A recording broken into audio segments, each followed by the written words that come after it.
यह अजब गजब मामला बेगूसराय जिले के साहिबपुर कमाल प्रखंड के सुनहरा गांव का है। यहाँ की रहने वाली राम विनय राय की पुत्री रोशनी कुमारी की शादी साल 2013 में बेगूसराय जिले के बखरी प्रखंड के पृथ्वी राय के पुत्र विजय कुमार से हुई थी। शादी के बाद से ही परिवार खुशहाल था। रोशनी की सास कौशल्या देवी बताती हैं कि बहू को पढ़ने का शौक था। हमने मकई, गेहूं और धान बेचकर पढ़ाया। आज जो खबर हम आपको बताने जा रहे हैं वह खबर कम बॉलीवुड फिल्म की स्टोरी ज़्यादा है। आपको याद होगा कि पिछले साल उत्तर प्रदेश में एसडीएम ज्योति मौर्य और आलोक की कहानी ने खूब सुर्खियां बटोरी थी। अब ऐसा ही एक मामला बिहार के बेगूसराय से सामने आया है। यहाँ की कहानी और भी ज़बरदस्त है। यहाँ एक पति ने अपनी पत्नी को मजदूरी कर 11 साल तक खिलाया पिलाया और पढ़ाया। पति की मेहनत और पत्नी की किस्मत रंग लाई। पत्नी का चयन पुलिस में सिपाही के रूप में हो गया। अब यहीं से असली कहानी की शुरुआत होती है। जैसे ही पत्नी सिपाही बनी तो पति और घर वाले बहुत खुश हुए, लेकिन ये खुशी ज़्यादा दिनों की नहीं थी। कुछ दिनों तक तो सब कुछ ठीक ठाक चल रहा था, लेकिन फिर धीरे धीरे वर्दी का रौब आखिर आने ही लगा। और आए भी क्यों ना, क्योंकि उसका पति एक मजदूर और पत्नी के तन पर पुलिस की वर्दी। सबसे पहले यह रौब झाड़ा गया अपने ही पति पर। महिला सिपाही का उसका मजदूर पति अब बहा नहीं रहा था उसको। धीरे धीरे बात जा पहुंची तलाक पर। अब पुलिस वाली पत्नी मजदूर पति से तलाक मांगना शुरू कर दिया। अब बेचारा पति तो समझ ही नहीं पा रहा था आखिर करे भी तो क्या करें और ये हो क्या रहा है। मैंने तो अपनी मेहनत में कोई कसर नहीं छोड़ी थी।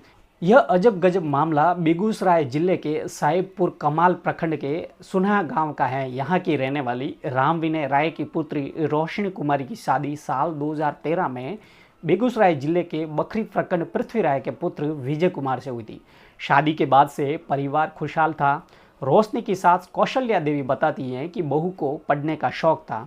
हमने मकई, गेहूं और धान बेचकर पढ़ाया। बेटे ने मेहनत मजदूरी करके जो भी कमाया बहू की पढ़ाई में ही लगा दिया। अब बहू सिपाही बनते ही सब कुछ भूल गई और ट्रेनिंग के दौरान ही आने जाने में पति पत्नी के रिश्तों में दरार आना शुरू हो गई। लेकिन जैसे ही रोशनी की ट्रेनिंग पूरी हुई, रिश्ता पूरी तरह से बदल गया। अब वह अपने मजदूर पति से तलाक मांगने लगी। बात तो यहाँ तक बढ़ गई कि रोशनी ने तलाक मांगना शुरू कर दिया और रोशनी ने अपने पति से कहा कि अगर तुमने मुझे सीधे तौर पर तलाक नहीं दिया तो मैं तुम्हारी हत्या करवा दूंगी। स्थानीय सामाजिक कार्यकर्ता दीपक आज़ाद ने बताया कि हम लोगों ने पति पत्नी को मिलाने के लिए सामाजिक स्तर पर बखरी थाना में पंचायती भी करवाई। विजय ने बताया कि वह अपने स्तर से पूरी कोशिश करने में लग गया कि रोशनी अपने निर्णय को छोड़ दे और मेरे साथ रहे। फिर रोशनी के पिता और भाई विजय भी रोशनी की तरफ से तलाक दिलवाने के लिए दबाव बनाने लगे। अब बेचारा पति और उसके घर वाले करे भी तो क्या करें। जिस बीवी को मजदूरी करके पढ़ाया लिखाया और उसे कामयाब बनाया, आज वही उससे तलाक मांग रही है। जिस पति ने अपनी मेहनत मजदूरी खून पसीने की कमाई से उस पत्नी को पढ़ाया लिखवाया और हर तरफ से उसके साथ चट्टान की तरह खड़ा रहा, आज वही पत्नी उसके सामने तलाक मांग रही है। तो फ्रेंड्स, अगर अभी तक आपने मेरे चैनल को सब्सक्राइब नहीं किया है तो प्लीज़ अभी जाके चैनल को सब्सक्राइब करें और बेल आइकन ज़रूर प्रेस करें ताकि आने वाली हर वीडियो की अपडेट आप तक पहुंचती रहे। और वीडियो अच्छा लगे तो लाइक, शेयर और कमेंट करें।